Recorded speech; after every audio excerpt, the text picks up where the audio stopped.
In this episode of Day Job, presented by Sparesbox, we install some coilovers and camber plates into our XR6 Turbo Bazza.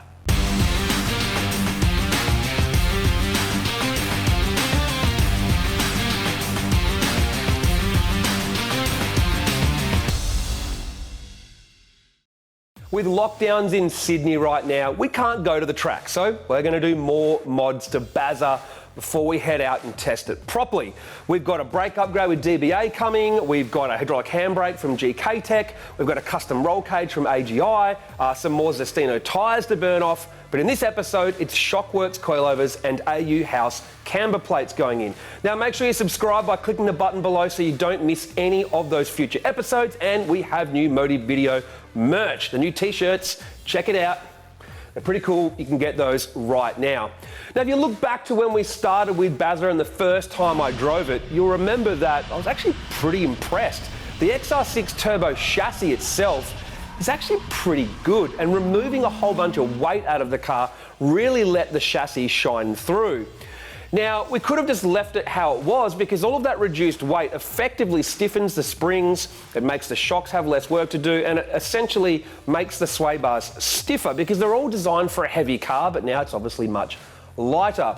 The weight out of the top also lowered the centre of gravity quite a lot, so it's a pretty good thing how it was, but this is Modi Video and we can't help ourselves. I wanted to install some coilovers into the car so we could lower it and dial in the chassis a lot better, and we needed the AU House camber plate so we could dial in some more negative camber in the front.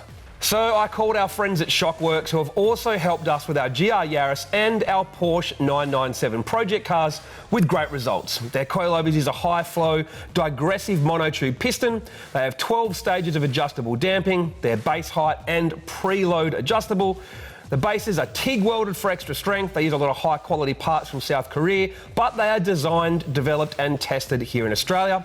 There's a 3-year, 100,000 kilometre warranty. They're fully serviceable, and most importantly, you can get them custom valved to suit your application, which is exactly what Chris did for us with our XR6 Turbo due to the heavily reduced weight and changed weight distribution. We also ordered an AU House camber kit as there is no camber adjustment in the front, and we dearly needed some more to set the car up correctly. So now I'm going to handball the job over to Grub at Impossible Fabrications.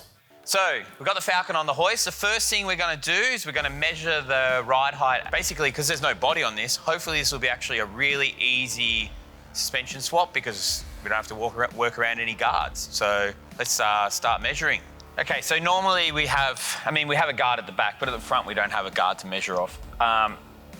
This is massive amounts of clearance here, just excessive. We've got like 110 mil.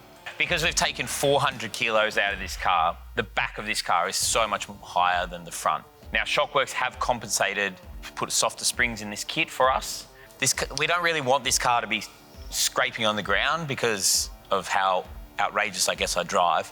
And same with Hawko. We do run it off the track a little bit, so we don't want to be like bottoming the car out and damaging things unnecessarily. So the rear of this car has separate spring and shock. Unfortunately, we can't just take this out as one unit. We have to try and take the spring load off the spring. I'm going to come grab the jack, put the jack under the control arm. Then I'm going to loosen the strut bolt. So once we undo that, it'll be able to freely move down. And then we'll use the jack to lower the pressure down in a controlled manner. Oh yes, stickers. Right, so we've got quite a height difference.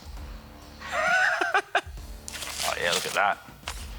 That's beautiful. So this is the adjuster, foot adjuster. So that replaces this rubber isolator. Get rid of that. So this is the first thing we'll put in. I'm just going to be a rebel and just put it all the way low, and then we'll deal with it after. And then we'll move the suspension out of the way. Now, if you are doing this on your Falcon at home, be careful. There's a bunch of shims in here. So this is your camber adjustment. Yeah, boy. Oh, that's so nice. Now I've got the standard coilover.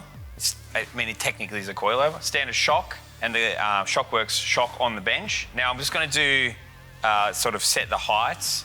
You can see here there's actually a small inspection hole. So if you're pretty much every coilover set has one of these holes. and you have to see thread through there. If you don't see thread through there, then there's not enough thread engagement, and you're going to put yourself in a dangerous situation. Just run it from here to there, and just to the top of the bolt hole. So actually it's got to go like 5 mil longer. Right. So we'll just leave them all kind of loose until we get them in the car. Having go guards really helped. Made it quite easy to put these in. So these AU House, they make a new bracket, which actually gives us a bit more camber, which move the hole in more, which gives you heaps more camber adjustment. So let's get these guys swapped over.